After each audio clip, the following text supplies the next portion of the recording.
আটকে দেওয়া বলবেন না, কোনো কারণে আমরা আটকে গেছি, ধরা খাসি। ধরে কোন কি খাসি? ধরা খাসি। ওই সময় আমাদের নবী আমাদের পক্ষে আল্লাহর কাছে ওকালতি করবেন।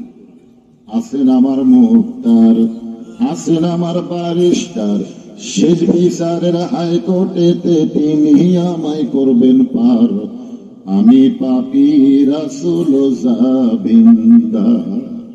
আল্লাহ যখন হাকিম হয়ে আমাদেরকে আসামি বানায় বিচার শুরু করবেন, ওই সময় আমাদের নবী উকিল হয়ে, ব্যারিস্টার হয়ে আমাদেরকে সুপারিশ করে আল্লাহর জান্নাতে পৌঁছে দিবে। তাহলে আমাদের ভাগ্য এত ভালো, মাশাআল্লাহ। তবে আমরা আটকে যাওয়ার আগেই আমাদের কিছু জরুরি কথা শোনা দরকার। যেরকম ঠিক কিনা? এই জরুরি কথা আমি আপনাদের সামনে বলবো। ছোট্ট সংক্ষেপে আয়াতে বলেছি, ফাদখুলি ফি ইবাদি ওয়াদখুলি জান্নাত।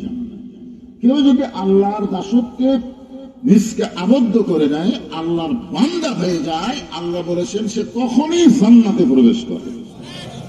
চিন্তা করে দেখেন, বান্দা হবেন, জান্নাতে যাবেন। এখানে আমরা অনেক সময় ভয় করি যে তাহলে মৃত্যু আর কবর, বান্দা হলেই যদি জান্নাতে যাওয়া যায় তাহলে মৃত্যু। আপনাদের কাছে মৃত্যু কি মনে হয়? যারা আমার সামনে বসে আছে, মৃত্যু কি মনে হয়? কিছুই মনে হয় না? মাশাআল্লাহ, মৃত্যুর কিছুই মনে করে না। মারাত্মক কথা।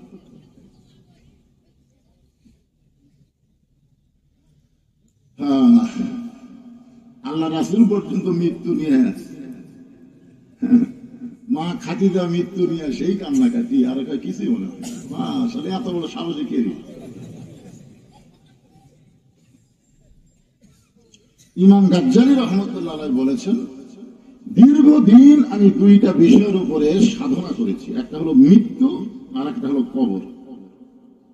এই দুইটা বিষয়ের উপর সাধনা করে আল্লাহ পাক আমাকে জানাইছেন, মৃত্যু নামক যানবাহনের পিঠে চড়ে কবর নামক জান্নাতের দরজা দিয়ে প্রত্যেকটা বান্দা আল্লাহর জান্নাতে পৌঁছে যাবে। তখন ওনার কথা ঠিক। আপনি তো ইমাম গাজ্জালীর সাথে একেবারে মনের মিল হয়ে গেল। মারহাবা। আসলে আমরা মৃত্যুকে ভয় করি। অনেকে বলে, আরে আজরাইল যে বড় হবি, আমার জান কবজ করবি।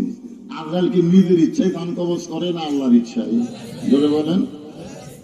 আল্লাহ কোরআনে বললেন, ইন্নাল্লাযীনা ক্বালু রাব্বুনাল্লাহু সুম্মা ইসতাকামু তাতানাজ্জালু আলাইহিমুল মালাঈকা আল্লা তাখাফু ওয়া লা তাহজানু ওয়া আবশিরু বিল জান্নাতিল্লাতী কুনতুম তুআদুন। কোরআনের আয়াত শুনলে ঈমান বাড়ে না কমে? আল্লাহু আকবার কর না কেন? ঈমান বাড়ার লক্ষণ হলো আল্লাহু আকবার জবান দিয়ে প্রকাশ করা, শয়তানকে তাড়ায় দেওয়া। আপনি সারা জীবন সুবহানাল্লাহ সুবহানাল্লাহ আলহামদুলিল্লাহ আলহামদুলিল্লাহ বলেন, শয়তান আপনার কাছেই থাকবে। যদি আল্লাহু আকবার জোরে বলতে পারেন, এত জোরে শয়তান দৌড় দিবে, ওর পিছন দিকটা বাতাস বের হবে। আমাদের সে আল্লাহু আকবার জবানে আসতে চায় না।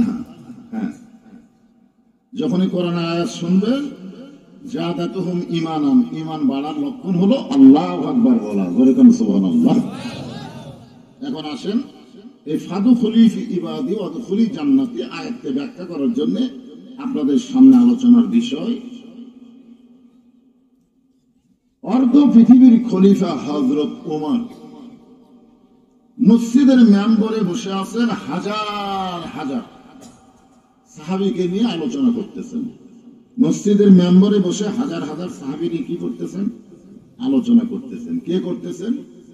ওমর। যে ওমর সম্পর্কে রাসূল বলেছেন, আমার পরে কেউ যদি নবী হতো, লাউ কানা ওমর, আল্লাহ ওমরকে নবী বানাইয়া দিত।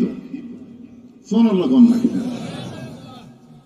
নবুয়তের দরজা বন্ধ হয়েছে বলে হযরত ওমর নবী হওয়ার পারে নাই, কিন্তু নবী হওয়ার সব যোগ্যতা আল্লাহ হযরত ওমরের ভিতরে দান করেছে। আল্লাহ রাসূল বলেছেন, আমি হলাম ধর্মের প্রচারক আর উমর হলো ধর্মের প্রসারক। প্রসার বোঝেন? ইসলামকে গোটা বিশ্বে উমর ফারুকের নেতৃত্বে আল্লাহ পরিচয় করে দিয়েছে। সুবহানাল্লাহ।